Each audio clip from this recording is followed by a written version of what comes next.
Hello, film buffs. I'm Benjamin. I'm Benji. And I'm Ben. And welcome to Three Indistinguishable Guys talking about movies. The film podcast for the discerning, insufferable film dork. Now, many of our listeners tend to skew a little younger. Yes, tail end millennials and plenty of Gen Z. A lot of you youngins probably aren't well versed in the classics that date way, way back to the golden age of Hollywood. And that's why today we're going to offer you some must-watch classic cinema recommendations. Benji, why don't you start us off? Okay, I'll start off with an absolute cinematic masterpiece that no film library should be without. It's the 1997 classic Con Air. Nick Cage gives a tour de force performance as a prisoner whose final wisps of hair are clinging to his brain for dear life, thus rendering his speech and actions unintelligible. Highly recommend. Ben, what's your recommendation? My recommendation is yet another Hollywood masterpiece. It's a classic tale of man versus nature, but only on the surface. Dig a little deeper and you'll find it's more of a tale of a man versus himself,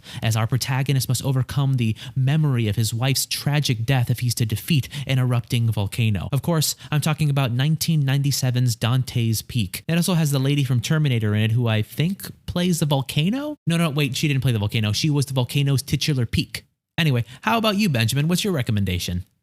Well, I feel like spiritually I nailed the premise of this episode, but your recommendations are making me think otherwise. Why? What movie did you choose? Alfred Hitchcock's Vertigo. Huh.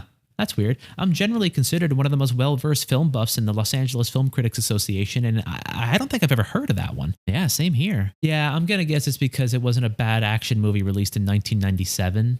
What do you mean, Benjamin? I mean, when I proposed this premise, I thought we were going to be pulling out some truly classic Hollywood films, stuff that's inspired millions. That's an awfully regressive view, Benjamin. Nick Cage and Con Air inspired me to grow my hair into an incomprehensibly greasy bird's nest of wispy strands that fail to distract from my receding hairline that has left my forehead looking like a heart-shaped box of chocolates. While I agree that that's a frighteningly acute description of your and Nick Cage's hair, that's not exactly the kind of influence I was talking about. Look, let me ask you guys, what are some of the other movies you were considering for this list that didn't make the cut? Oh, well, there's Devil's Advocate, Anaconda, Face Off, Tomorrow Never Dies, Starship Troopers, The Relic, Batman and Robin, Copland, Alien Resurrection. You know, the classics. Yeah, none of those movies are classics in the way that people would consider like Sunset Boulevard or Night of the Hunter classics. How dare you, Benjamin? Yeah, how dare you belittle the films that left an indelible mark on cinema? Okay, fine. You want to narrow our focus to trash released in 97? Fine. I think today's youth can't even begin to call themselves movie lovers unless they reach all the way back to the distant year of 1997 to find nothing but inspiration and hope for a better tomorrow in the seminal Jason Patric classic Speed 2 Cruise Control. How's that? Yes! There you go. Exactly. Boom. Nailed it. That's what we're talking about. Thank you, Benjamin. Thank you for finally putting aside your pride to honor the classic films that raised generations of film lovers.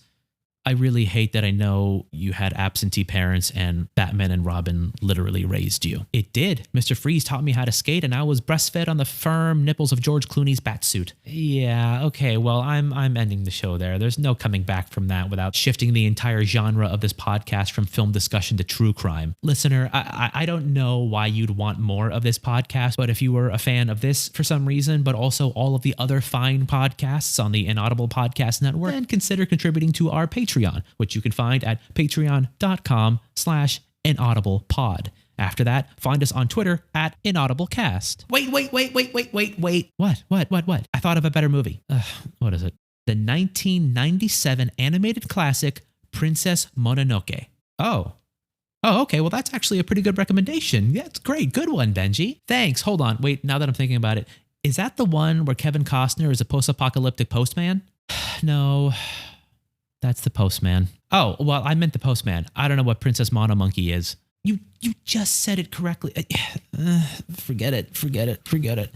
Find us on Twitter, contribute to our Patreon, end of episode.